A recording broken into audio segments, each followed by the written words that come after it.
Hi guys, இனி நம்ம movie ரிவ்யூவில் லாக்டவுன் படத்தோட ரிவ்யூ தான் பார்க்க போகிறோம். இந்த படம் தமிழில் ஓடிடியில் அவைலபிளாக இருக்குது. மறக்காம செக் அவுட் பண்ணி பாருங்கள். இது ஒரு சஸ்பென்ஸ் த்ரில்லர் மூவியாக வெளிவந்திருக்கு. இப்போ இந்த படத்துடைய கதையை பார்த்துடலாம்.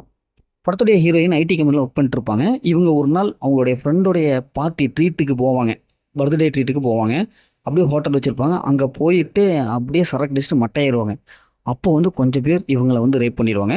இந்த விஷயம் அவங்களுக்கு தெரியாது. உடனே வீட்டுக்கு வந்துடுவாங்க. எப்பவும் போல் ஒர்க்கில் இருப்பாங்க. திடீர்னு பார்த்தா உடம்பு சரியில்லாத போயிடும். அதுக்கப்புறம் ஹாஸ்பிட்டலில் செக் பண்ணி பார்க்கும்போது தான் நம்ம ஹீரோயின் ப்ரெக்னெண்ட்டாக இருப்பாங்க. உடனே இது எப்படியாவது கலைக்கலாம் அப்படின்னு சொல்லிட்டு வீட்டுக்கு வந்துட்டு அதுக்கப்புறம் ஹாஸ்பிட்டல் போகலான்னு போவாங்க. பார்த்தா லாக்டவுன் போட்டுருவாங்க. இப்போ இந்த மாதிரி சுச்சுவேஷனில் ஹீரோயின் எப்படி இதை ஹேண்டில் பண்ணாங்க, இறுதியில் ஹீரோயினோட லைஃப் என்னவோ மாறுச்சு அப்படிங்கிறதான் இந்த படத்துடைய கதை. இந்த படத்துடைய பாசிட்டிவ் பார்த்தாவே ஹீரோயின் அனுபவ பரமேஸ்வரி அவங்களுடைய கேரக்டர் நல்லாவே இருக்குது. சூப்பராக நடிச்சிருக்காங்க. அந்தளவுக்கு திறமையான ஒரு பர்ஃபார்மன்ஸை கொடுத்துருக்காங்க. படத்தை நடிச்ச எல்லாமே சூப்பராக பர்ஃபார்ம் பண்ணியிருக்காங்க. குறிப்பாக இந்த லாக்டவுன் காலங்களில் என்னவெல்லாம் பிரச்சனை இருந்திருக்கு, இப்படியெல்லாம் ஒரு பிரச்சனை இருக்காப்பா அப்படிங்கிற மாதிரி எடுத்திருக்காங்க. அது நல்லாவே வந்திருக்கு. படத்தோடைய ஸ்க்ரீன் ப்ளே பொறுத்தவரைக்கும் ஃபஸ்ட் ஹாஃப் நல்லாவே இருக்குது. அதேமாதிரி இந்த படத்தில் மற்ற கேரக்டர்ஸ்க்கும் நல்லா ஈக்குவல் ரைட்ஸ் கொடுத்துருக்காங்க. அவங்களுடைய கேரக்டரும் நல்லா கொண்டு வந்துருக்காங்க. அதனால் படம் பார்க்கறது நல்லாவே இருக்குது. நமக்கு ஈஸியாக கனெக்ட் ஆகிற மாதிரியே இருக்குது. ஃபஸ்ட் ஹாஃப் ஸ்க்ரீன் பொறுத்தளவுக்கு நல்லாவே வந்திருக்கு.